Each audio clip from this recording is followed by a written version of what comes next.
Čau visiem! Baigais ieziemotais laiks.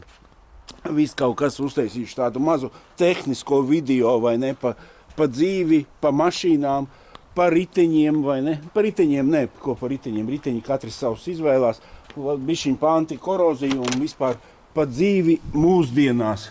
Re, kur man uz pacēlāji ir Voyagerīts Chrysler Town Country 2008. Gads ar korozijas bojājumiem vai ne, bišķiņas pārniņā. Viņš ir man meitiņas mašīna kaut kādu, nezinu, cik 3 gadi jau viņa brauc, goda vārds varu samelot, bet laiks tā skrien, ka pat nezinu, bišķiņi gribu vienkārši uzlikt ziemas riteņus, kā nekā ārā sniegs. Tas ir pirmā pazīme, kad vajag ziemas riteņus. Redz, kur pat ir šitāda mašīnīte mums servīzā apsties. Cilvēciņš ito no viņas nešķirās, pats špaktelē te to un to. Kārbiņa bija nojukusi, mēs kārbiņu samainījām, manuālā kārba. Citi saka, tās manuālās kārbas ir tādas drošas un labas. Manuālai kārbai viens sinhronizators maksā 300-200 eiro, vai ne? Un katra dakša vēl 300 eiro, ja tu viņu gribi remontēt. Un lietotu to arī uzlikt tikai tādu pašu, kā viņi ir, varbūt ar mazākiem krakšķīšiem un tam līdzīgi. Tā kā es tikai esmu pa automātu. Nu, šitādas mašīnītes arī vēl brauc pa Latviju un remontējās. Cilvēkiem nav izējas. Viņiem jābrauc nopirktu jaunu, bet tik daudz nesaņem algu. Pie kā mēs palikām? Gaisu uzpumpējām, rūsu noslēpām. Ne, kāda man pistolīte atnāca, vai ne? Jau vasarā atnāca. Es visu vasaru jau gribu visas mašīnas apstrādāt. Tieši novembris ir īstais laiks, kad apstrādāt. Īstenībā vislabākais, ko iesaka, ir jūlijā, vai ne? Visas eļļiņas, vispūst, tad viņas pa visām šķirbiņām vēl smuki sāk iedarboties. To visu pēc tam pagaidām es noņemšu riteni, pastāstīšu par tehnisko stāvokli, kāpēc es par eļļiņām un kronu un pa visu tam līdzīgi, kaut vai jūs to kronu visi nolādat, nogānat, bet kronam neskapēc ir vēl tagad patās. Es garām braucu, bija tev mašīnīte, vai ne? Nē, tas vienkārši bija, domāju, jaunajiem šausmīgi bieži iet vadīklas, vai ne, un tad šķībi suparts un vienmēr bremzē aizmugurējie riteņi, vai ne, bet te vienkārši es vakar nomazgāju to mašīnīti un iedzinu iekšā, un līdz ar to piekalta vienkārši vajag uzsist, un tad viss aiziet. Te arī tādas, ko šitien te izdarīt, neko nedarīt, vienkārši kaut kādu smāķīti uzsmērēt uz ziemu, un tad, kad būs caurumi, tad arī metināt un taisīt un darīt. Vai ne? Tagad tās, ja pieņemsim, tu vienkārši nokrāsos, neko tu neizglābsi. Pat nav tāda līdzekļa, lai tu tā nokrāsotu, lai tā rūsa atkal neizietu ārā. Tikai metināšana te var līdzēt šito lietiņu.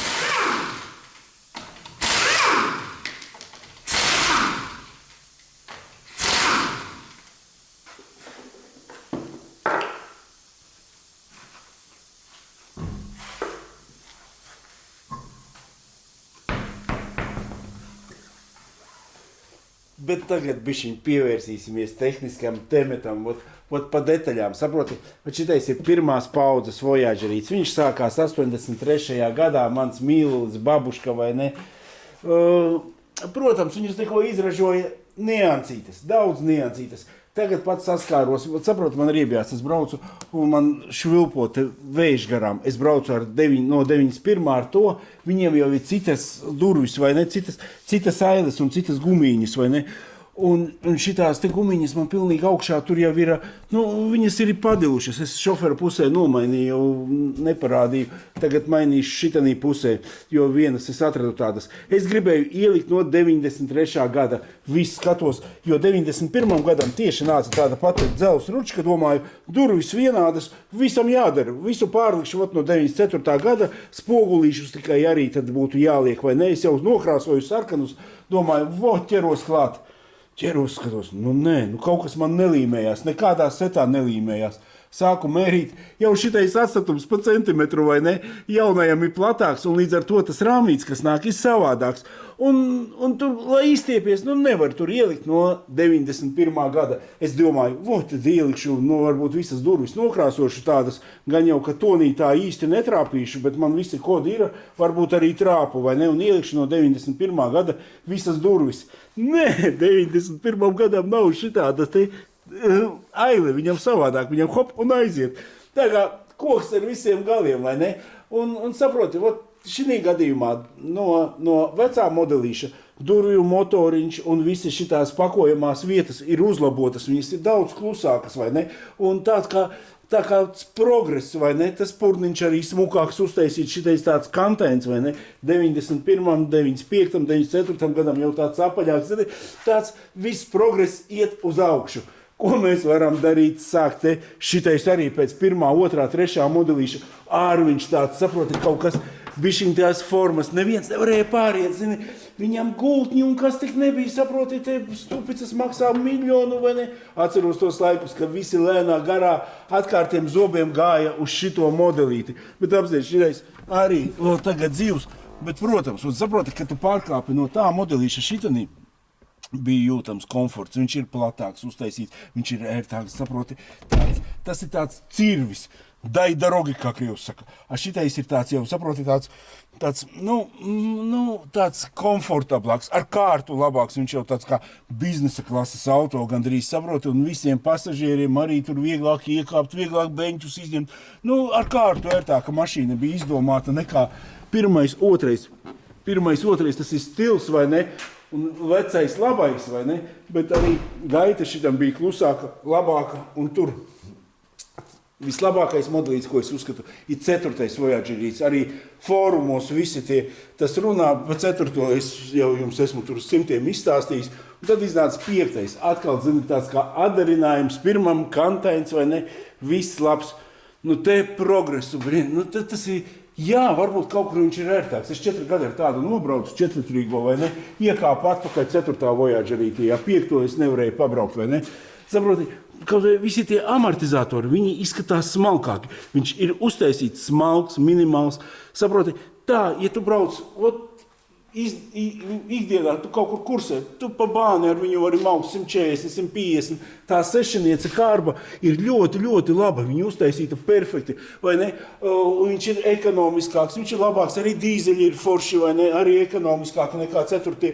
Bet tā kārbiņa ir paredzēta 200,000, vai ne? Pēc 200,000 tev ir jāuztais kapitālais remonts, un tu atkal vari braukt 200,000, vai ne? Un neviens neiedomāties. Ir, protams, kaut kāds redz gadījums, ka arī noiet tā kārba 400,000, vai ne? Bet, uz to nevar nekad paļauties, vai ne? Un saproti, un cilvēki, kas pērk, viņi nopērk, viņas tāpatās maksā, tagad man saskārās, saprot, cilvēki nopērk jauno Lancia. Lancia ir 1-1 no šito pašu Voyager, vai ne?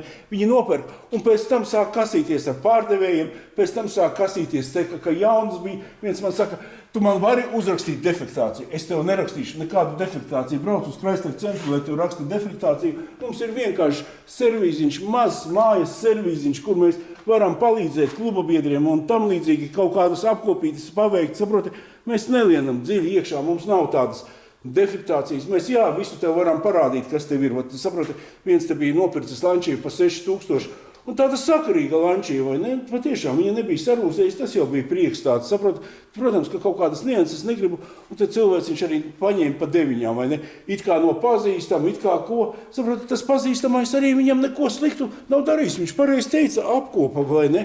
Un viņš atzina mums pakaļās bremzes viņam karsta. Attaisīja, viss tur ir darīts, vai ne? Kāpēc viņas karsta cilindrīši staigā? Mēs visu pārjaucām, visu vēlreiz pārsmērējām, bet nekas krimināls tur nebija tā, ka tur nebūtu kaut kas darīts, vai ne? Un saprot, kārbiņā viņam kļuks iemetās kopš. Tas, es saku, eļas maiņiņa tur varētu palīdzēt vēl, vai ne? Jo it kā uz tādu solonīdu tukšgaitas, bet viņš saka, kārbinieku parunāja, viņš saka, viņš vai iet, vai neiet. Visdrīzāk jau, ka tur jau varbūt kaut kas jau pats sākums ir kārbas defektiņam, vai ne, kaut kāda hidromuftiņa, vai ne, un viņi jau sāk izmest to kļūdiņu. Jebkurā gadījumā mēs tagad lejam tikai 6. dekstronu iekšā. vecajiem, jaunajiem, jo uz augšu ar kārbinieku izrunājāmies neko citu, jo sestam dekstronam ir uzkaršanas temperatūra lielāka, un patiešām citreiz gaitā viņš sāk palīdzēt, ja viņš raustās sesto dekstroniņu, vai ne, un kārbas piedeviņu lukas, un patiešām tā kārbiņa citreiz aiziet pat foršāk, katrā ziņā sliktāk nekas nebūs, viss būs labāk. Tas es stāstu tikai savu viedokli, saproti, un par tām pašām arī detaļiņām, vai ne, gultņi, vai ne, šitiem brīnumiem, tie gultņi gāja 200, 300, 400 tūkstoši, vai ne, te neviens gultnis neiet 200 tūkstoši arī, cits jau izbeidzās pie 60 tūkstoši, cits izbeidzās pēc 70, kādu pirkt, tā ir loterija, tas viens ražotājs, viens gultnis var iet 5 gadi, otrs var neiet, otrs var noiet 5000 un sākt atkal gaudot, saproti, tas ir vāks. Pa tiem pašiem gultņiem, vai ne, kur, saproti, brālīts man arī sāka viņam sarkanais 150 noskrienis, gultnis pakaļējies, viņš nopirka, domāju, sava mašīnīta, SKF uzlikšu, 200 eiriki maksā, viņš saka, lai ir. SKF izbeidzās, laikam, 10-15 štukas, un man tā liekas, tā arī interkārā viņam nesamainīja to gultni, vai ne, viņš paņēma, pēc tam uzlika pa 70 vai 80 eirām gultni, vai ne, es varu samuldēt, varu sajaukt ar veco, tās cenas neatceros, vai ne, un brauc bēdu, nezinu. Un vēl otrs tāda niansīte, ko tiem tev nervi izbeigsies, viņiem uz ceļa to ar gaudojoši gultni nepaliksi. Ar šitien te jau ir šaizīte, te jau ritens var palikt, vai ne? Te nevajag baigi riskēt, ja tie gultni šausmīgi sāk gaudot. Ar veciem mums vēl nav bijis tāds gadījums, ka kāds palikt uz ceļa, kuram izgāstos rumba vai kaut kas tam līdzīgs. Pirmais nervinējis, tur viņš tā sāk rūpt, tam līdzīgi. Tad otra niansīte tāda, tikko mēs pieskārāmies, arī man bija šitāds pats sudraba vojādžerīts smuks, vai ne? Tas pat arī nebija mana, es vienkārši cilvēciņš no Itālijas dzenu. Es iesaku, ka to mašīnīt katrā ziņā no Itālijas, viņa nav sapūst, tu vari ņemt, un visi kārtībā, vai ne? Un viņš arī nopirka, un kārba, viņa slēdzās, viņa viss darījās, bet viņam nepatika, ka tā kārba kaut kas tam līdzīgi. Viņš domā, es uztaisīšu Gidromuftai remontiņu, jo Gidromufta viņš no Latgales, vai ne, viņi paši tur malači puiši tiek galā, vai ne, pats noņēma kārbiņu, aizveda uz Vitrancu, uztaisīja, vai ne, no sākuma ne, viņš uztaisīja Gidromufta, vai ne, un kārbiņu noņēmis, ja vecajam bija spararatos caurumi, vai ne, redzi, ja vecajam bija mahavikā vienkārši caurumi, kur devējs vienkārši nolasa, vai ne, signālu, čink, čink, čink, viss pa vienkāršo, nekāda problēmiņu nav, vai ne. Tā jaunajam jau ir uztaisīts tā, ka tev ir iekšā lenta, magnētiskā lenta, kas lasa apgriezienus. Viņa nav dārga. Uzlika to jaunu lentu, skatās, viņa tāda saplaisājusi, domāja, uzlikšu jaunu. Mopāriņš lentu uzlika, visi kārtībā, vai ne, aizveida viņu. Un mašīna sāka raustīties, saprot, raustās, un viņš domā, tur, kas nav kārtībā, kaut kas ar kārbu neslēdzās kā vajag tam līdzīgi, un aizveda to kārbiņu, vai ne, visu atremontēt. Vitālijs visu atremontēja, viss kārba kārtībā saliek kopā, mašīna raustās, neiet tam līdzīgi. Viņš saka, Janka, kas var būt? Es saku, kas var būt? Lenta, protams. Es saku, sāksim ar to, ko tu darīji. Lentu mainīji. Saprot, man uzreiz, ar to arī ir jāsāk. Ko tu darīji, lentu mainīji, pie tās arī vainu meklē, vai ne? Aizdien pie viena elektriķa. Viņš saka, kārba vainīga, tas vainīga. Viņš to mašīnu atstāja pie manīm, Janka, es te nevaru pa visām diagnostikām braukāt no balviem, palīdzi man. Es saku, labi, es aizbraucu gan pie Rolanda, vai ne, gan aizbraucu. Rolands arī viņu testēja, viņš saka, tā kā dīzelītim varētu būt tukšgaitas vārsts vainīgs, vai ne, to jaunu uzlika, nekas neizmainījās, vai ne, es aizbraucu pie kārbinieks, saka, apsties, tev te kļūdas, viņam motors, un līdz ar to arī kārba tev nestrādā, kārbai te nav nekāda vaina, pa kārbu es varu garantēt, kārbinieks saka, te meklējat vainu kaut kur motorā, vai ne? Vēl mēs pie Gunčas bijām, tur. Es saku, Andri, tas nav variants, tur ir tīri, es uzskatu, ka tā ir lentas vaina, vajag sākt ar to. Saprotu, jā, viņš pēc laika uzlika veco lentu, visi iet konfektē. Pasaka, vai tā nav maucība? Ot redz, kur ir Voyagerīša vājākā vieta vai neko. Es nemāru apsties, kas tas smiltis ir. Nu, pasaki, Krons, nevar viņš šito izkalot, neizņemot paspārni ārā, vai ne? Oj, ārprāts. Tas ir kaut kā.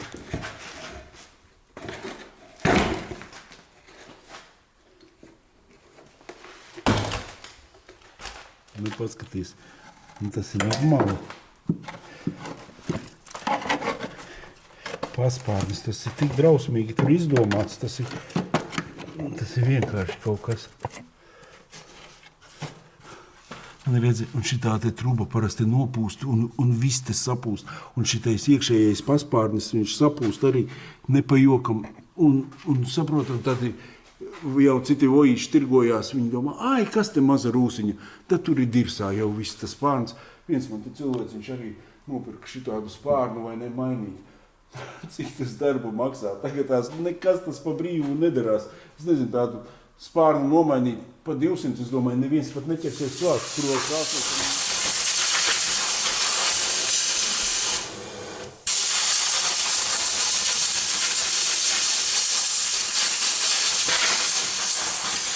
Paskaties, te drusciņi iekšā, kā izskatās, redzi, cik te jau ir, pats sākumiņš, kā pats sākumiņš grozi, citi jau teiktu līdz nulei, te ir jāberž, un tad jādara tas, kādai nulei jāberž, tad visa mašīna ir vienkārši jāberž līdz nulei, ne līdz kādai nulei, tikai eļļiņas, drusciņi pasties, no viena paspārniša, cik tur ir, kups, smiltis. Pacēl augstāk, iziesim mājās, vietas izpūtējiņš, kur jau ir diktur. Šitās skrūves nekad nevar atskrūvēt, tāpēc cik vien var pa to caurumu arī eļļas jāsapūš iekšā, lai viss var nākt ārā, jo gandrīz nereāli tur ir, vai ne? Pasties, pašas arkas, viņas ir tādas kā veselas, te jau kaut kas ir smērēts, darīts, un kot, bet tas jau ir Vāczemē ļoti daudz ar piķi šito strādā, vai ne? Ot šitā balka, tās jau mēs esam mainījuši arī. Un saproti, neko jau tu labu nenomaini, vai ne? Šitāda jau skaitās ļoti labi, ja tu kaut kur šrotā atrod, bet viņas jau tādas, kad bail klāt pieskārties, ka viņa nesabrūk uz vietas, saproti?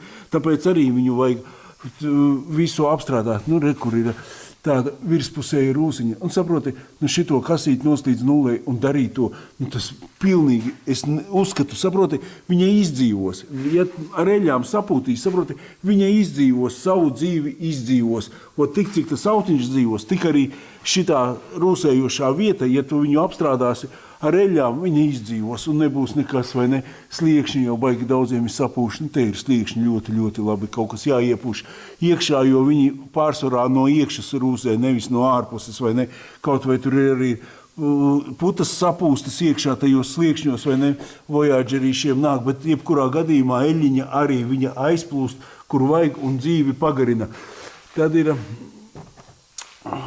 rezerves ritenis, tas ir cits stāsts, vai ne, to arī dabūt nost, tas nav tik vienkārši, ka tev vajag, un tāpat meitiņa ar to neņemsies, viņa izsauks kādu evokātoru vai tēti, vai ne, tad ir, te arī viss diezgan smuki ir, es tev teikšu, pa sliekšņiem apsties, viss ir čiki baji, vienkārši ideāli, visi šitās, te ir kaut kāda virspusēja rūsiņa, tur uzpūtīšu kaut ko virsū, vai ne, tad ir šitos vākus kārbai, vai ne, mēs jau esam kādus 3 nomainījuši. Analoga nav, ir tikai oriģināls 140 eiro, vai ne, viņi vienkārši sarūsē, vai ne. Es uzskatu, ka te arī eļļiņa glābi situāciju, vai ne. Tad ir šitā balka, tas ir šitā skrūve, nav reāli dabonam ārā, vai ne. Cik modelīšiem viņi vienkārši ir, tur atnāk vaļā uzgrieznis, un viņi iet pa riņķi, un tur ir tīrākās auzas, vai ne. Pasaki, tāda antikorozijas apstrāde, ko viņa dos. Tur tikai eļļiņas var līdzēt, vai ne? Tad ir, kas man te ir, kaut kāda notecīta, kaut kas tāds mitrumiņš, šitā te trubiņa, vai ne? Tā arī eļļiņa glābi, vai ne? Vecajiem vojīšiem, tā ir tas pats padons, vai ne, norūsē. Cik daudziem nav no ārpus, viņš vienkārši sarūsējis. Balku mēs otrdien, laikam man ir pierakstīts, jāmaina balka, tāpēc, ka caurums izrūsējusi. Un cik tas maksās? 700, pasaka lūdzu. šito balku nomainīt un pat cik vēl balku atradīs, vai ne? Ne jau darbs 700, tur ar kaut kāds mitrumiņš vārstu vāki viņiem parasti slimība laiž. Bet tas nav slimība, samaini vienreiz un viss ir kārtībā, vai ne? Nu, redzam, tāds apmēram skats no apakšas, ko es varu pastāstīt pa Voyagerīti. Nu, apmēram tādas vājākās vietiņas, vai ne? Nu, protams, ir vēl 101 dīzeļiem un kam līdzīgi, tāpēc es uzskatu, ka tikai 3,8 benzīniņu un kur šitie bleķi, nu šitām viņi neko nemaksā iepriekšējiem modelītiem, viņas vienkārši sapūst, 110, 120 eiro viņi maksā un maini. Citi cilvēki, roķi nevajag braukt, vajag raud un pērk un brauc. Un tikai būtu apstrādāts ar eļļiņām un viss būtu labi. Es te beigais eļļiņu reklamētājs. Nu, es neredzu vienkārši citu izēju. Saprotu, jūs varat mani ganīt, varat ko, bet es uzskatu, ka tas ir labāk nekā nedarīt neko un gaidīt viņu. Nu, kaut kā šitā te izkasīju, ko varēju, brilles uzvalkts tad, kad acī kaut kas ievirst, vai ne? Nekas saslaucīšu un kaut kur mēģināsim kaut ko uzpūst. Rustop, tas Rancēnu ielā tāds nopērkams, vai ne? Laba štelīta kanādiešu. Es nezinu, viņš ir tā kā ar krons viens un tas pats, kaut kam atsauksmes labākas ir pa šito, kaut kam pa kronu, vai ne? Un tā kā šitais vienkārši ir tā kronā, viņi izlējumu un negrib tirgot un tam līdzīgi tērti nopirkt tādu bačaku. Man arī tik daudz ir palicis, tikai arī sarciņā iepūtīšu un neko daudz izmēģināšu savu jauno aparātiņu. Viņš ir domāts ar kapsulu, vai ne? Bet es tā visu pētīju, paņēmu cirkulu un izreikināju, ka bez kapsulas viņam arī jāiet.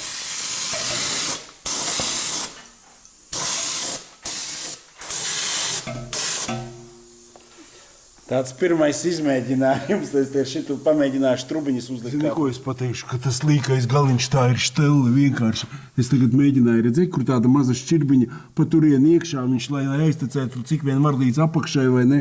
Un tam līdzīgi visā šitās šķirbiņās. Un tu saproti, tu tiec ar viņu iekšā un pilnīgi tur salēj tik, cik vajag. Es figēju. Laba, ļoti, ļoti laba štelīta šitais. Šitais āķīts maziņais.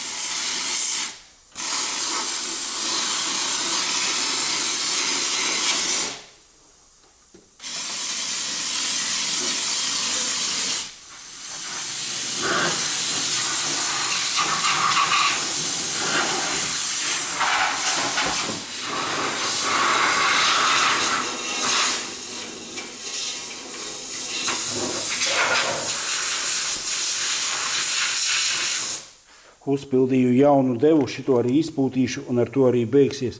Vēl šito varētu pamēģināt. Un zini, kas ir, citis ir baigi pret turpšanu caurumus durvīs, vai ne? Tagad tās man tieši būtu, es pie tā noteikti aizdomāšos. Es galīgi neesmu par jādabon pret, jādabon smuki korķīši un jāpamēģina arī tas ir. Un visos lonžeroniņos iepūst iekšā. Es tikai gribēju paspārni, es nevarēju tupa uzskrūvēt riteņus, davai ejam tālāk.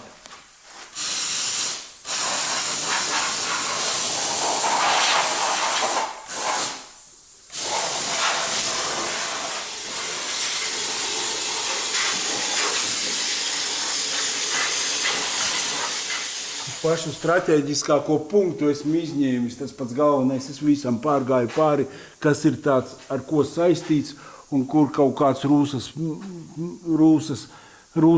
pereiklīts vai ne, visur centos iepūt, visas balkas nopūtu un nopūtu arī priekšējo balku, visu šitos vākus, karterus vai ne, visur, kur ir rūsa un šito vāciņu vai ne. Nu, vismaz īstenībā gribēju tikai ziemas ritiņus uzlikt, es viņus nevarēju vienkārši tāpat nolikt. Pats secinājums šitais aparāts ir zelts, saproti, es visu laiku kaut ko gribēju meklēt. Mēs ar studentu, man tāds students uz salas dzīvo, un tad viņš skatījāmies visu kaut ko, un viņš nopirka vēl vienu aparātu, un es noteikti, ka pamēģināšu arī to, vai ne, bet man pilnīgi apmierina. Pilnīgi pietiek ar šito ķeksīti, bet tur ir vēl trubiņa, ko iebāzt lonžeronus, un viss kaut kas, es noteikti, kad savu autiņu vēl paspējuši. Saprot, šitais viss ir jādara jūlijā, lai vasarā tā eļiņa pa visu pa visiem dzelžiem viņi aizpauda cik vien var tālāk, vai ne? Un ar puteklīti kopā, un viss paliek baigi superīgi. Un mēs īstenībā, viņš vēl paņēma vēl vienu smāķi, es paņemšu no viņa priekš savas mašīnas. Viņš ir drusciņ biezāks kā šitais te, bet arī uz eļļas viņš tik gudri izlasīja, man pastāstīs, jums nemācošu to atstāstīt, vai ne? Bet runa ir par to, saproti, par to pašu kronu. Oi, man tas krons neko nepalīdzēja. Nu, kad baržomi arī aknas nevar un nieres izārstēt ar baržomi, kad viņas ir beigtas, vai ne? Bet tu to mašīnu pasargāt, īstenībā, kad tu tādā kronā iedziļinies, vai ne? Viņš ir no ārpuses, vai ne? Tas pats kuzavu piķi notīrīt. Tas, ja piķis atļauj, tas krons, nu, ja naudiņa atļauj, tad tas krons, visas procedūras, ko viņi iesaka, tās visas ir ļoti, ļoti labas, vai ne? Apsties, labi, mēs te varam Latvijā viens stāstīt, kas lietuvieši ir duraki, viņi ir 5 reizes strādīgāki nekā mēs. Lietuvā krons rulē tikai tā, cilvēki brauc uz to kronu un visi apstrādā, saproti. Protams, visas šitās piekaramās daļas jaunai mašīnai ņemt nost un taisīt retrūsas apstrāde, saproti. Es uzskatu, tas, kas ir oriģināls, neaiztiec to viņu, neskrūvē vaļā, kad nav bez vajadzības, vai ne? Katra skrūvēšana, katra kniedīte, ko tu izrauj, tas viss izdara kaut sliktu. Nekad nebūs viņš vairs tāds kā oriģināls, vai ne? Nu, tas ir tikai mans viedoklis un vieta komentāriem ir, vai ne? Es katrā ziņā palieku pie sava, man tevs no jaunas bērnības mācīja, kad visur ir vajadzīgs dzīvē lubrikants. Ieļo un aiziet. Šitā saucās mana ierīce, esmu ļoti, ļoti priecīgs, vai ne? Viņa domāta ir ar vai nu tu liec iekšā to ķubika, nu kā grubuļa bunģu, vai ne? Un tad, vai ne? Bet bez viņa arī strādā ļoti labi, lai eļļiņu iekšā un vālē, viss ir ideāli. Redz, kāda nāk trubiņa, tāds galiņš, bet pats galvenais tas, ar ko es pūtu, ar to līko ķeksīti, tas ir viss labākais. Bremžu klucīši vēl ir bišķiņ. Balačkas manas ir sapūstas. Otrā pusītē apskatāmies, kas te darās. Kas tur labs nedarās. Vēl kādam brītiņam ir. Aizmugurē ir. Bet drīz jau skudru pūznis. Bet, viņš vēl turēsies. Man turēsies, nokaupos. Tāpat meitiņas 100 gadi nebrauks. Šito ārciņu vajadzēs piekrāsot, jebkurā gadījumā priekšējos spārniņus, vai ne? Un mēs viņu izvilksim, ar eļļiņām izvilksim. Viss būs labi.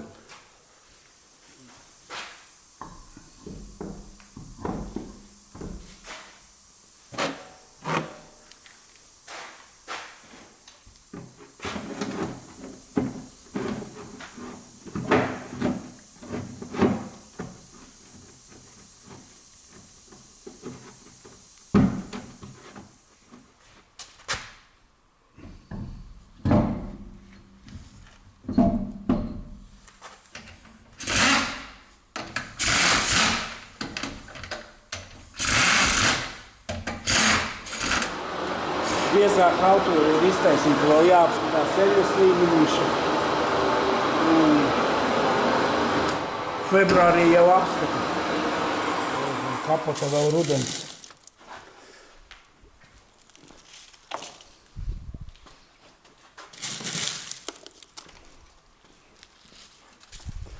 Trīs 8 motoriņš.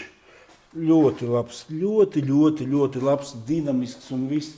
4 litri viņš it kā varbūt ir drusciņi jaudīgāks, bet viņš ir tāds smags, šitais tā. Bet tā arī ir sava vainiņa, viņiem izplūdes kolektors vai neuztaisīts no plāns, viņš ir parasti pie 200,000 jau izdeg. Visādas tādas niansītes, kas ir uzlabotas, lai būtu mašīna vieglāka, zini, bet ja tu visas apkopītas taisi, viss ir kārtībā. Protams, kolektoram tu neko nevar izdarīt, tāpat viņš agri vai vēlu ir jāmaina. Tā mums visu tagad ražo.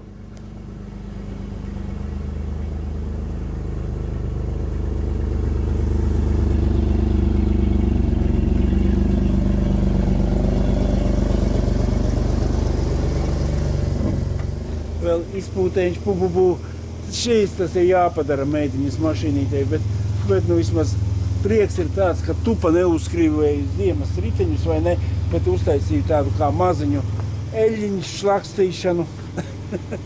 maziņu antikorozīņu un viss ir kārtībā. Nu, kaut kā tā, uzreiz neapdirsiet, vai ne? Katrs mēs darām tā, kā mums liekas labāk, tāpēc ir 1000 veidi, 1000 tas.